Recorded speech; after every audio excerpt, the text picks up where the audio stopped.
Headlines प्रायोजक राजयोग paints, खुशियां आपकी, रंग हमारे। समीर वानखेडे आणि शाहरुख खानचं चॅट न्यूज 18 लोकमतच्या हाती। मुलाला सोडवण्यासाठी विनंती केल्याचं चॅटमधून आलं समोर। त्र्यंबकेश्वरमधल्या घुसखोरी प्रकरणी चौकशीसाठी एसआयटी पथक दाखल। एसआयटी पथकाकडून चौकशीला सुरुवात।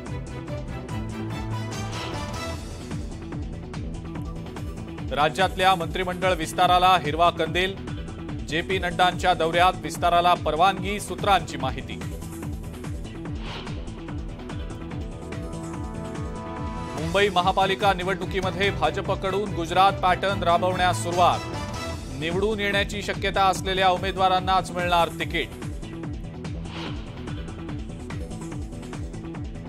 पाठीत खंजीर खुपसणाऱ्यांना गनिमी काव्यानं उत्तर दिलं। सावनेरमध्ये देवेंद्र फडणवीसांचा उद्धव ठाकरेंना जोरदार टोला। भाजपकडून धार्मिक दंगली पेटवून राज्यातलं वातावरण बिघडवण्याचा प्रयत्न। काँग्रेसचे प्रदेशाध्यक्ष नाना पटोले यांचा गंभीर आरोप। राज्यामध्ये पुढचे 2 दिवस तापमान आणखी वाढणार। हवामान विभागाचा अंदाज। नागरिकांना काळजी घेण्याचंही केलं आवाहन। आणि उन्हाळी सुट्ट्यांमुळे पर्यटकांची पावलं कोकणकडे। दापोलीतले समुद्रकिनारे पर्यटकांनी फुलले।